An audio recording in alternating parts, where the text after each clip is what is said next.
தாண்டவன். நான் கலகிரிய கெலாபோக்கு கலகிரிய நிவாசியில் வசிக்கிறேன். அங்கே 34 குடும்பங்கள் காணப்படுகிறது. இங்கே எமது பிரதேசத்தில், அதாவது நாங்கள் இருக்கிற குடியிருப்புகளில் மண் சரிவு ஏற்படக்கூடிய அபாயங்களுக்கான அனைத்து நிலைப்பாடுகளும் காணப்படுகிறது. அதாவது வீட்டில் உள்ள அனைவருடைய வீட்டில் உள்ள சுவர்கள் வெடித்து காணப்படுகின்றது, நிலங்கள் வெடித்து காணப்படுகின்றது, புதிய ஊற்றுக்கள் வந்து காணப்படுகின்றது. மற்றும் நாம் இருக்கும் பிரதேசத்துக்கு அண்மையிலேயே நிலச்சரிவுகள் ஏற்பட்டுள்ளது. ஆகவே இவ்வாறான சூழ்நிலையில் நாங்கள் அங்கு இருந்து எங்களுடைய உயிரையும் எங்களுடைய பரம்பரையின் உயிரையும் நாங்கள் காவு கொள்வதற்கு விருப்பமில்லை.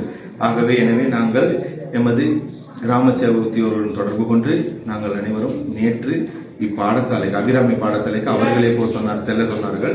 அதன் பின்பு நாங்கள் இங்கு 34 குடும்பத்தில் உள்ளவர்களும் அனைவரும் இப்பாடசாலையில் வந்திருக்கின்றோம். மற்றும் அத்தோடு கலகிரியில் நம்பர் 6 லயத்தை சேர்ந்த 10 குடும்பங்களும் மற்றும் நெல்லிமலையில் உள்ள 10 குடும்பங்களும், கலாபோக்கில் உள்ள 5 குடும்பங்களுமாக சேர்த்து மொத்தமாக 61 குடும்பங்களும் உள்ள அனைவரையும் சேர்த்து 165 பேர் இப்பாடசாலையில் இருக்கிறோம். குறிப்பாக இதில் 41 சிறுவர்களும் உள்ளார்கள் என்பது குறிப்பிடத்தக்கது.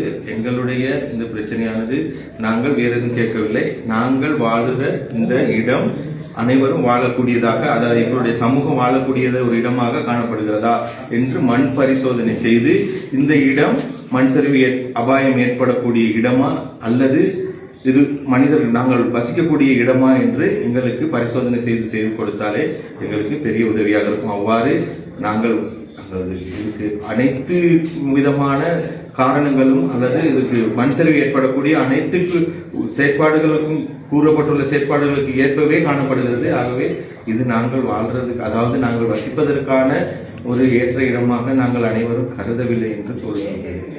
இதுக்கு கட்டாயமாக எங்களுடைய அரசாங்கத்தின் ஊடாக எங்களுக்கு ஒரு நல்ல தீர்வினை, பாதுகாப்பான ஒரு இடத்துல